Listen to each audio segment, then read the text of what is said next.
Hello everybody, welcome to this asynchronous session of Basics of Singing.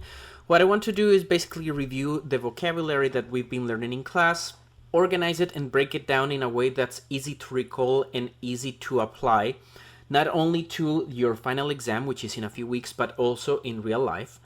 So that from now on, whenever you listen to a singer or you listen to a song, you listen critically, that you listen with your ears open, with your mind open, and that you can appreciate and understand vocal music from a more informed point of view from now on after you finish this course. So let's start by dividing our vocabulary in three big groups. The vocabulary that we have is vocabulary that we're going to use to analyze the characteristics of a singer, the qualities of the performer, the qualities that make this singer distinguish from other singers, even singers with the same voice type. The second group is going to be the skills of the singer, which is not going to be the same as the qualities or the characteristics. So for example, if I were to discuss the characteristics of a computer versus the skills of a computer, well, the characteristics are the computer is light, is silver, it has certain keys and buttons, but the skills of the computer are, okay, it allows me to do calculations, to run programs, to connect to the internet. So we're gonna separate the characteristics of the singer, the things that qualify the singer, versus the skills of the singer, the things that the singer can do. And the third group is gonna be to analyze the challenges of a song. So group number one, characteristics of a singer. Group number two, skills of a singer. Group number three, challenges of a song. And how we use these three groups to analyze a performance of a piece of vocal music. So let's start with the timbre of the singer. Timbre in music is a complex definition. As I was explaining to you guys, the sound waves that we hear in nature, in life, in music, in any given situation, we are listening to a sound that is actually made of many tiny sounds, and those sounds we call them overtones. So the sound of an instrument or of the human voice is made from overtones. We also call them harmonics. Think about them as pixels in an image. You see an image on a computer, you think you're seeing a tree or a flower, but it's actually lots of tiny little dots that are making a whole image that your brain interprets as a flower or a tree. So when you hear a violin or you hear a flute playing a note, you think you're hearing a violin playing a note, but what you're actually hearing is a combination of overtones and harmonics, that those specific frequencies and those specific harmonics create what we interpret as violins, flutes, or musical notes. These unique combinations are also what makes it possible that you recognize the voice of your friend versus the voice of your mother, the voice of a cousin.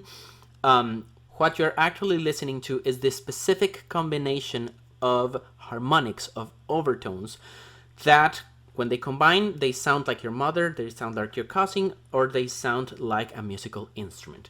So in order to describe the timbre of a singer, we have three groups of words. We have color, density, and texture.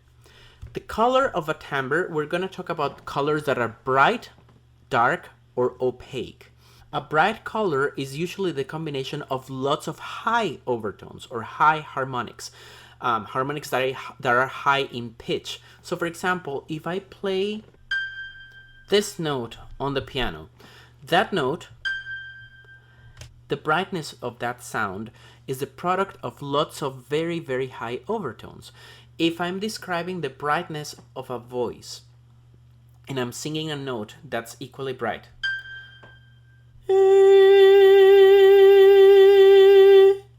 I'm also focusing on the bright overtones of the human voice. If I play the same note, the exact same note, with an instrument that's darker, for example, not a piano but an organ,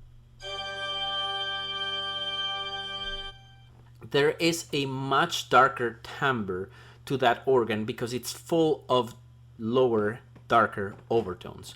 If I sing the same note that I was singing a second ago, but with a darker tone, then my color becomes much darker. I retain a little bit of the brightness of the previous note, but I'm filling it with more of the lower overtones of my voice. The opaque characteristic of a color tends to be a undesirable quality. When a timbre is opaque, it means that it has dark overtones, but it doesn't have the balance of the brightness on top. That tends to be the result of tension, particularly when the tongue gets tense or when there is any kind of obstruction in the emission of the voice. The sound becomes opaque. If you want to try to make an opaque sound, then place your hand a little bit in front of your mouth, and basically this is what an opaque sound sounds like. So we usually want a balance between bright and dark. Density, light versus thick. The way that this is different between bright and dark is because sometimes it is possible to make a sound that is both bright and thick. So for example, if I go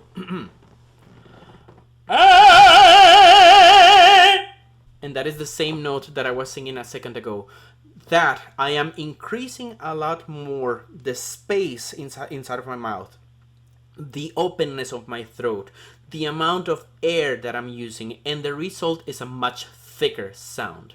If I try to make a sound that's only light, you're gonna realize that there is a direct relation between being light and being bright, as well as there is a direct relation between being thick and being dark. But it is possible to make a thick sound that is also bright, like the one that I just made, and a thick sound that is also dark. And finally, it is also possible to make a light sound that's dark. This one is gonna sound like a contralto. Let's see, it should be something like something like that. Right there, I'm making zero effort. It's a very light sound for me, but the result, because of how much I'm raising my soft palate, how much depth I'm trying to put into my sound, is extremely dark. Which once again reminds me of how contraltos are traditionally associated with this very dark kind of sound, which is also head voice, so it's very, very light. Finally, we have texture. Texture is when we describe that a sound is round, is rich, or if it's breathy, or if it's raspy. Think about singers just like Adele that are a little raspy. Breathy, like for example Billie Eilish. Some people have a very rich sound, just like Lizzo, for example. And some people have a very round sound, like for example Bad Bunny, if you think about it. Now let's review the concept of vocal range versus tessitura. Vocal range is the lowest note and the highest note that a singer can perform in their best day, when they're not sick, when they rested well, they are very hydrated, they are very relaxed. In their best possible day of singing, they can go to a very low note and a very high note. We measure those, and that's their range. The tessitura of a singer, though, is the interval between the lowest note and the highest note that a singer can perform reliably, in full control of their skills and with a minimum chance of failure. So it's basically where the singer can sing even if they're a little sick that day, even if they didn't sleep well, even if they're not fully hydrated. That part of their voices that is not as low as the lowest note of their range and is not as high as the highest note of their range, but they can still sing without being afraid of cracking or of not hitting the note.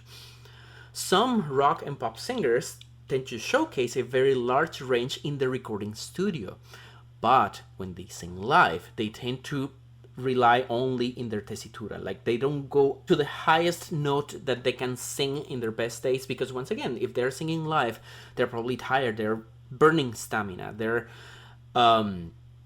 subject to so many factors that can make it so that that day that note is just not gonna show up. So in reality, what we hear of opera singers or pop singers performing live at the best of their capabilities, those singers are the professional ones, the more reliable ones, singing within their tessitura, not within the limits of their range. Now, let's talk about not the characteristics of a singer, but the skills of a singer. Skills that every singer should have, at least to a certain degree. The most basic, the most elemental skill of a singer is the intonation. The intonation is the ability to sing a melody within a harmonic context with accuracy and stability. A harmonic context, for example, would be, please sing the melody of Happy Birthday in F major. Here's F major. I still have the organ sound. So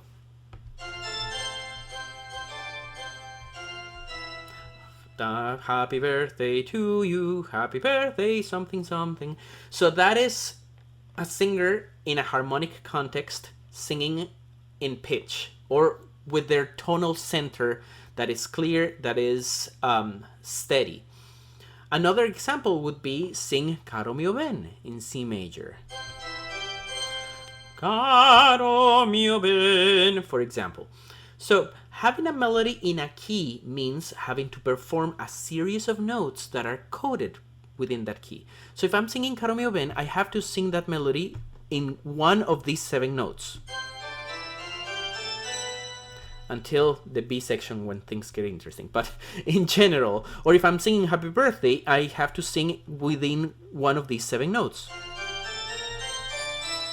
So let's go back to the example of Caro mio ben.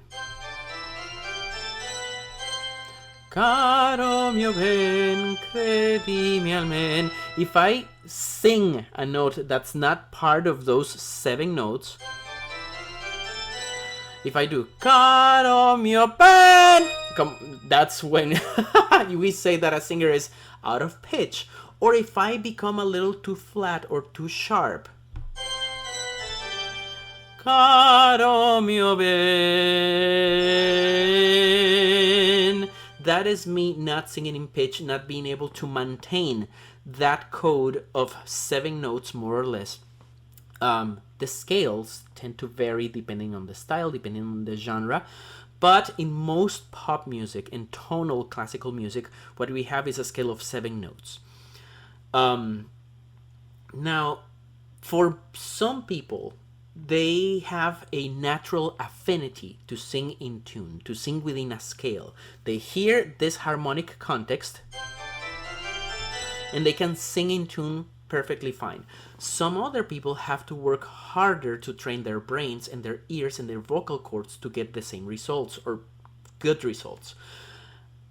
The most basic and elemental way to work on intonation for a person who is not trained is basically to sing many songs in many different keys and to practice every day and get familiar with their voice and familiar with the way their ears process and understand both the harmonic context and their own voice. And that's basically what we've been doing this entire term, is to explore your voices in several different keys with several different songs. And the more a person sings, the more awareness they gain with their instrument and their relationship between their voice and the harmonic context. So that's what we've been doing. The second skill is rhythmicity. Rhythmicity is the ability to sing a musical phrase with melody and text within a context of rhythm. So this time this is not a context of harmony, it's a context of rhythm, a rhythmic context. So for example, a rhythmic context would be, sing this text: the apple tree do lean down low in Linden Lee with the following rhythm at a speed of 75 beats per minute, where the beat unit is going to be a quarter note. So if I use a metronome and I set it exactly to 75 beats per minute, and then I make it so that I have a measure of 3 beats, 1 strong, 2 weak. This would be what we would call a 3/4 measure. Each of these beats is a quarter note. So let's say that I'm gonna first speak that text in that rhythm that I just established. 1, 2, 3, 1. The apple tree do lean down, low in linden lee. When I add the melody to that, it sounds like the apple tree do lean down, low in linden lee. So if I can successfully execute a rhythmic pattern when I'm singing, that means that I'm gonna be able to maintain a steady pulse inside and also in relationship with the music that I'm hearing. My rhythmic context and my melodic context is also gonna guide me. I'm gonna be able to sing each of the syllables in their corresponding beat. So for example, it's gonna be the apple tree and not the apple tree, but tree at the same time as the beat. The apple tree. I'm also gonna be able to not rush or not fall behind. I'm gonna be able to perform the specific patterns of long notes versus shorter notes, rests, and other nuances. I'm also gonna be able to maintain the intonation at the same time as my rhythm. And when I'm familiar enough with the song, I'm gonna be able to even play with the rhythm and sometimes alter it or stretch it or reduce the speed or accelerate the speed at will. But that requires a certain level of comfort with singing that specific song. So just like with intonation, the rhythmic awareness of a singer, particularly of one who has not been formally trained as a musician, tends to improve the more they practice. If you start just singing many songs with a rhythmic context, in other words, a backing track or a metronome or a karaoke track, all of that awareness is going to increase. That feeling of steadiness, of an inner pulse, tends to develop the more you practice. That is why you have been working with 7 different songs with 7 different patterns. The whole idea of improving a person's rhythmic awareness is to definitely make them practice as much as they can. Now let's talk about dynamic control. Dynamics is a musical term that is traditionally associated with variations of volume. We talk about words in Italian that mean strong and soft, which are forte and piano, and we add other words to that, like mezzo forte, it's a little bit strong, mezzo piano, a little bit soft, fortissimo, very strong, pianissimo, very soft. But I will preach until the day that I change my mind, which I don't think it's gonna happen, that singers should interpret dynamics not as indications of volume, but variations of intensity. So some of these variations are written in the music scores that you guys have. You're gonna see a tiny letter P on top of some phrases, a tiny letter F on top of some phrases, forte versus piano. That just means strong or soft. But once again, I would like you guys to keep interpreting those not as I'm gonna get soft or gonna get strong, but I'm gonna sing with more intensity or I'm gonna sing more tenderly or with a different kind of energy. So some of these indications are written on your scores, but some of them are very intuitive and some of them are they're left to the interpretation of the singer and to the choices that you want to make when you're performing a song in a specific, even in a specific day. You can change your mind in something that you were planning to make super big, super forte. You can actually decide to do it piano, and it's not going to be less effective because of that. It's just going to be a different choice. But the ability to go to those peaks of intensity, to travel into a phrase and make it bigger and bigger and bigger, that is what we call dynamic control. A singer with good dynamic control is not going to be able to only portray these variations of intensity, but they're also going to be able to do it without compromising the beauty of their voice. In other words, if I want to make a phrase or a moment of my melody forte, the idea is that it doesn't sound like I'm destroying my throat, that I'm yelling, that I'm suffering. Equally, if you're trying to make a moment that's going to be piano, that's going to be soft, the idea is that you don't make it so that your voice disappears or becomes too breathy, or it's really hard to hear you.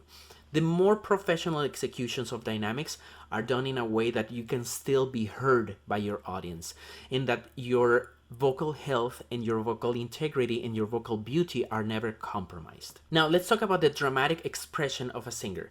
The expressivity of a singer is always directly tied to their musical qualities and their vocal skills, and it lies on the ability to communicate through a song.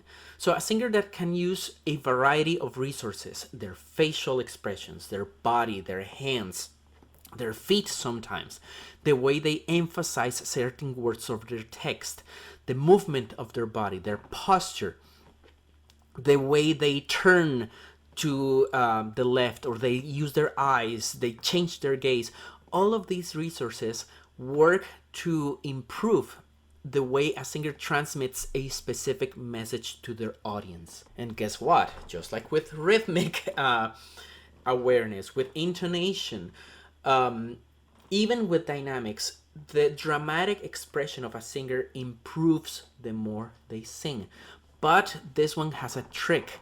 Dramatic expression only improves when the singer performs in public. I'm really hoping that at this point, if you guys have been listening to this video,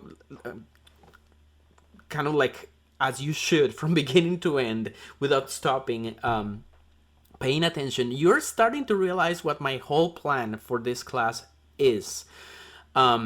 Dramatic expression only improves when you have a person to judge if what you're doing with your face, what you're doing with your body is actually effective. Sometimes that person can be you. Sometimes you can record yourself, film yourself with your phone or a camera, and then rewatch the video and try to analyze what you're doing. But there's always a level of subjectivity that makes it so that whatever you are doing will not be interpreted the same way when another person sees it or a group of people see it. So the actual better way to improve dramatic expression for a singer is to perform in public many times and to try different things. Experience is key for dramatic expression. This is why being a singer, just like being an actor, is one of those things that the older you get and the more experience you accumulate, the better you get at it. But once again, it has to be done through practice and through experimentation. Moving on, we have phrasing. Phrasing is a concept that's a little bit abstract sometimes. I'm going to try to explain it the best that I can. Phrasing is the ability to construct a musical idea or a textual idea, or both of them, with the melody and lyrics that you are given for a song. So for example, if you're giving the lyrics for, let's think about one of the English songs. For example, tonight you're mine completely. You give your love so sweetly. That is arguably two phrases, two ideas, musical and textual ideas. Idea number one, tonight you're mine completely. Idea number two, you give your love so sweetly. It is possible by manipulating the way you connect your words and your music, your melody, to create one idea out of that. You could do, tonight you're mine completely, you give your love so sweetly.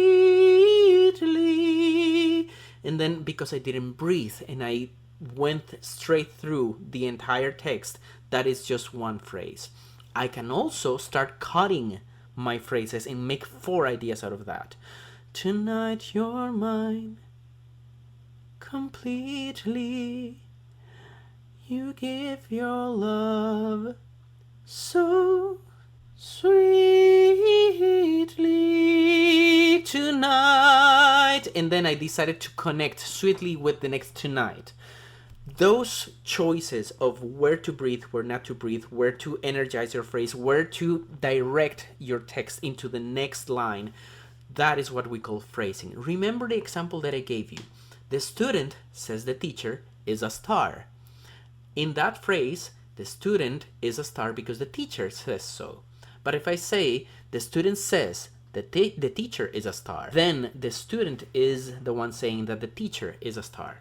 So the way that you connect these ideas, sometimes, as I say, they are like very easily distinguishable in a score or in a melody, and sometimes you can actually play a lot with that. What you cannot do is making a phrasing choice that's actually going to go in detriment to the melody or in detriment to the text. In other words, if you make a pause or a break, or if you insert a breath in a place that is actually gonna cut one of the musical or one of the textual ideas. So for example, if I say, tonight you are mine completely, that is absolutely killing the phrase. If I say, you give your love so sweetly tonight, the light, that kind of idea, what it's actually doing is not constructing an idea but cutting it, or not making a message clear but actually making it less clear to understand. So always when you're building your phrases, first try to make them as comprehensive and as close to speech as you can. The rule is, if you can breathe when you speak it, you can breathe when you sing it. Tonight you're mine completely. You can totally do that because you would be able to say, tonight you're mine completely. If you say, tonight you're mine completely, that is also allowed. Tonight you're mine completely, you give your love so sweetly. That's a little bit more of a risky choice, but it is a choice. All of these ideas, once again, if you can actually speak them, you can probably sing them. Finally, one of the most elemental skills of a singer, and I put it at the end not because it's not important, it's actually probably one of the most important ones, and it's tied to a degree to even all of the above. Like, it's tied to the rhythm of a singer, to the intonation of a singer, to the control of dynamics, and even to the dramatic expression, the relationship between a singer and their breath support. The way that a singer is inflating their lungs, putting energy on their core, and then using that energy to produce their sound in a healthy but powerful way, that is one of the most elemental skills of a singer. I just put it at the end because it basically ties everything together in a very pretty ribbon. Remember, singers breathe using their entire lungs. That is also going to activate their diaphragm, which is going to create a sense of core support, a core control, core activity that reinforces the stability of their sound, that supports the stability of their sound. Remember the example that I gave you when you guys grab a piece of paper and try to write your name on the piece of paper without supporting yourself on a desk or on a notebook. How your sound becomes weak, or your name, the way you write, becomes weak, becomes unstable, looks like it's gonna disappear. The voice of a singer, when it doesn't have proper support, sounds like that. So the ability to once again just rely on those bigger muscles of your core, inflate your lungs, use that power and that energy to produce a sound that's healthy, that's audible, that's reliable, that is what we call breath support. And once again, it's probably one of the most, if not the most elemental skill of a singer. Now, of course, these are not the only skills of a singer. These are just some of the ones that we have been covering, that we have been drilling on in class. But there are several other skills that are super important. For example, memorization, the ability to perform something by memory and to do it as fast as you can. The ability to have multiple strategies to just get a melody, get a bunch of lyrics, and try to learn them and try to perform them without any possible aid or help as fast as you can. We also have diction, the ability to pronounce clearly, correctly, to use your lips, your tongue, your teeth, everything to make your text clear for your audience. And that also relates a lot with your ability with languages. Diction is not only something that happens in English, it happens in Italian, it happens in German, it happens in Latin. And also the ability to produce different effects. If you're singing something that was written during the Elizabethan era, something that was written, for example, by Shakespeare, you're probably not going to use the same diction or the same language skills that you would use if you were singing a country song. the most important skill sometimes for a singer is time management, because you may have everything that you need in terms of support and dynamic control and rhythmicity and intonation, but if you don't know how to study, when to study, how to make yourself a schedule to sit down and just go over your music and your repertoire and learn everything you have to learn, then you're gonna be in trouble. Remember, being a singer is, it's really pretty, it's really nice, but it's also a profession. It's also a career. And singers who don't have good time management skills and habits tend to be in trouble very often, and they're not hired as much as singers who are disciplined and who can actually make themselves a schedule to study and to make sure that everything is ready on time with deadlines. Wink, wink. Once again, one thing that I've been trying to drill a lot and to help you guys work on a lot during this term has been deadlines. And finally, physical coordination. That is something that I personally had a lot of struggles with, particularly at the very beginning of my years in undergrad and pre-college. Physical coordination is not the same as expressivity. Some people are very expressive without the necessity of using their hands or their feet, but there might be times when you're performing something that requires a little bit more, that requires a dancing number, or that requires a waltz, and that you have to sing a duet at the same time as you're dancing with your partner. Sometimes little things just like bowing or pointing or I don't know, so many details that you can actually enhance of your performance with the use of your body. That physical coordination is very important and it's very useful, and it sometimes takes a lot of work to gain it. Once again, it's one of those things that the more you try it, and particularly in front of people, the better it becomes.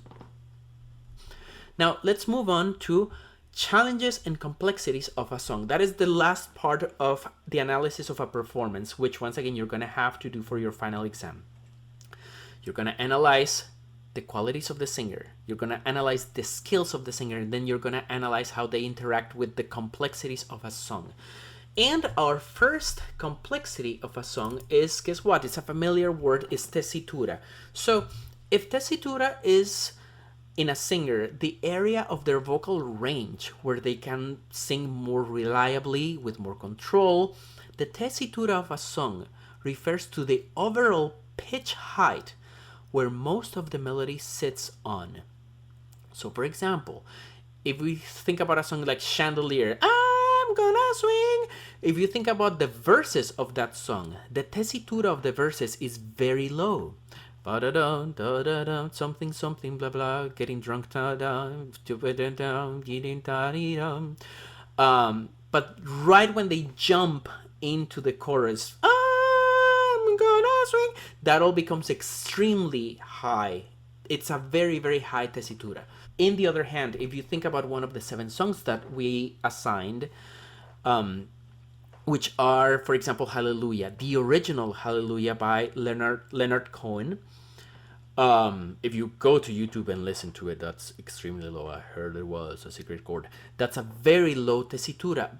But you have to consider that the tessitura of a song is also a relationship between the song and the singer.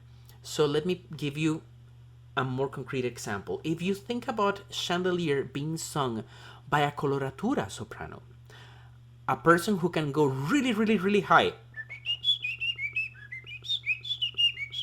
like the Queen of the Night that we watch in class, and then that person tries to sing Chandelier, that song is actually going to be low for them.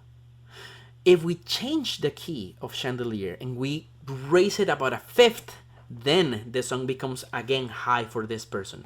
If a tenor tries to sing Hallelujah, a high tenor sings Hallelujah, Hallelujah is actually middle low or middle range, middle tessitura for them. So the tessitura of a song, yes, is more or less where most of the melody sits. If it sits high, sits middle, sits low, but it also changes depending on the key of the song, and it changes depending on who is singing it. So if you're going to analyze the tessitura of a song, always analyze it within the context of who is singing it and in what key. Think about, for example, Creep. When you were here before, you were looking in the eye. Creep, the original Creep, is in a very middle tessitura until it gets to the bridge. Then in the bridge, the singer goes to a very high part of their voice. They have to switch into head voice. But we're analyzing Creep in G major, the original singer, the original performance. It's not going to be the same if you analyze the version sung by Kelly Clarkson, for example. So always analyze the tessitura of a song in relationship to the key that it's being performed at and who is performing the song.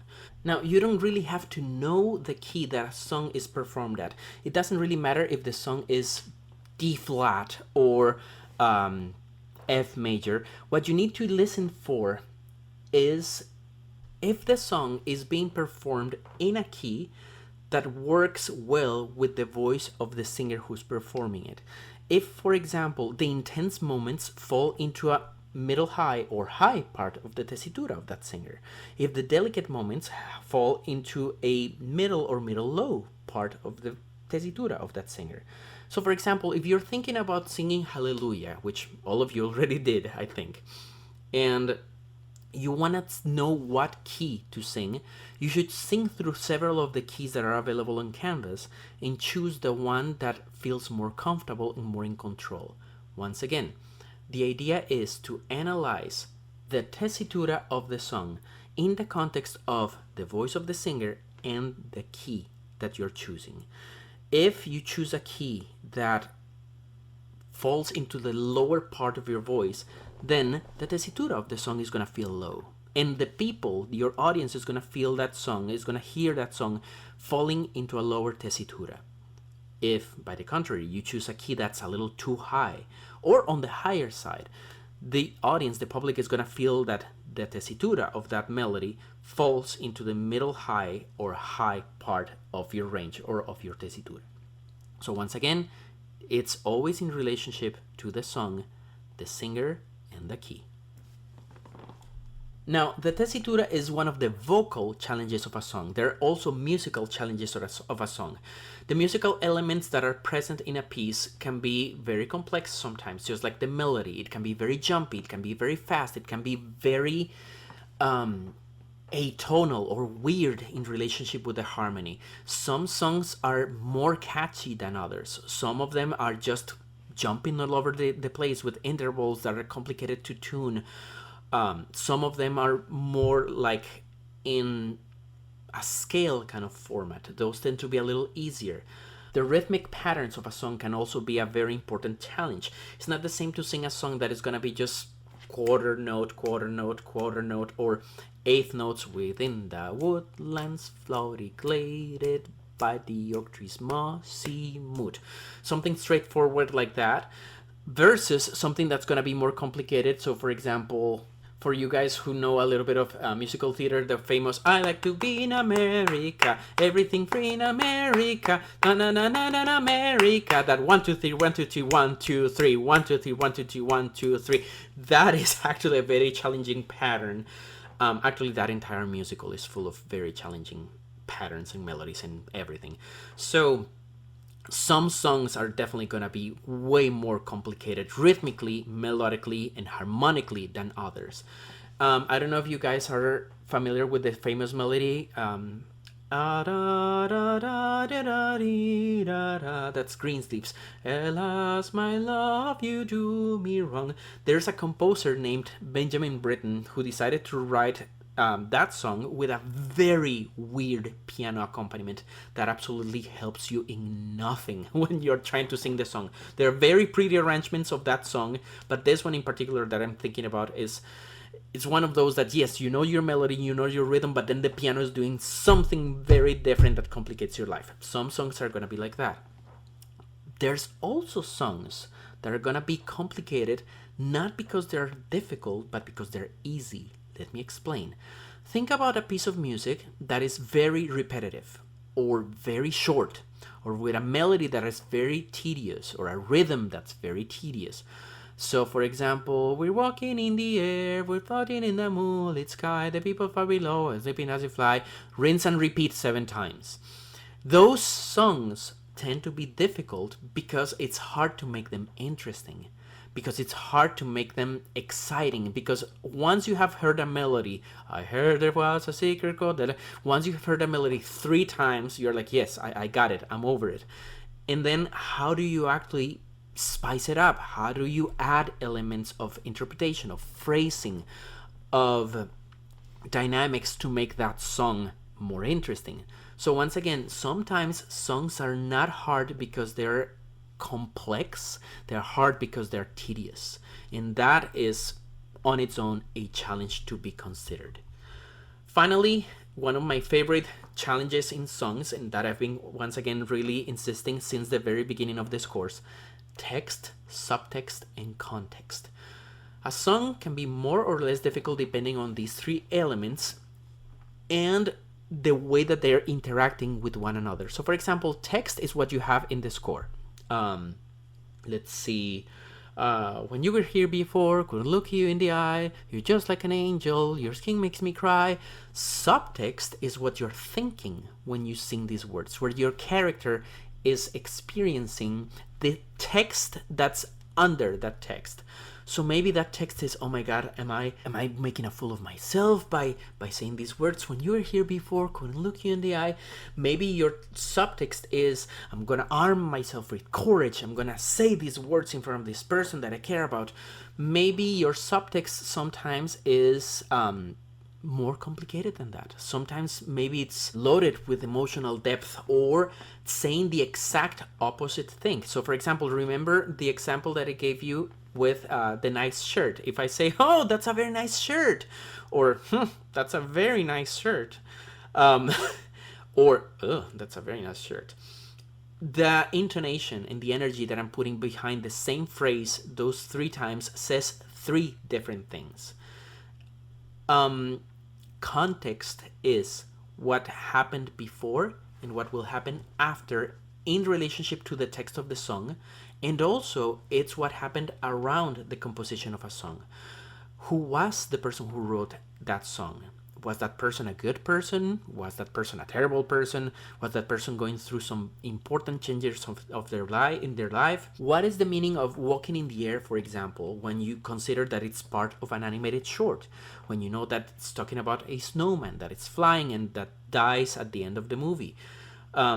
What happens when you think that the song was written to be performed by a child, but then it became much more famous when it was performed by heavy metal bands or by opera singers or by pop singers like Aurora?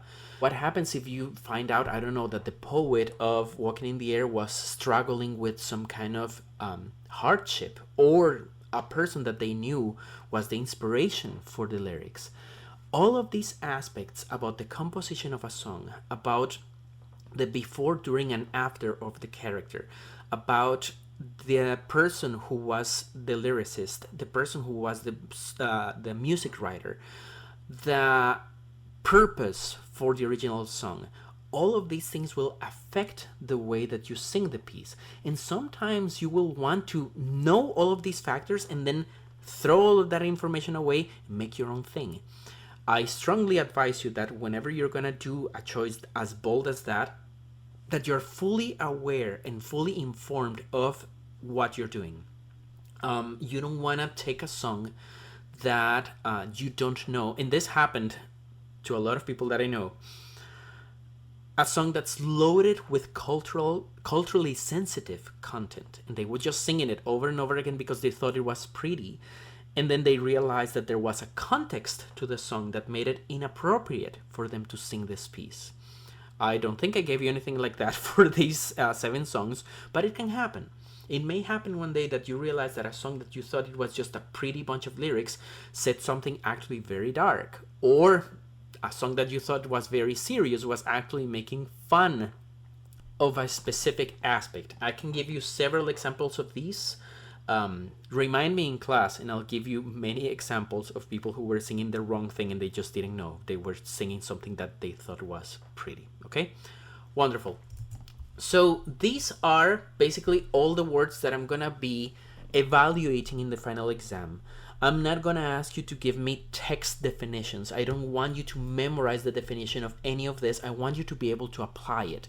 I want you to be able to listen to a performance. Actually, you're gonna listen to several performances that day and describe the singer, their relationship to the song, their skills, their qualities, the things that could have been performed in a different way, choices that you would have done in a different way, and why, based on these words that we have discussed today. So, thank you all for listening to this very long video, for paying attention to all of this vocabulary. I promise you, even though it sounds like it's complex, this is very simplified vocabulary about singing, but it's very useful, I think. If you want to listen from now on with critical ears, if you want to understand the way you sing and the way others sing with a more analytic perspective, more informed, then I believe these are the words that you need to master, that you need to understand.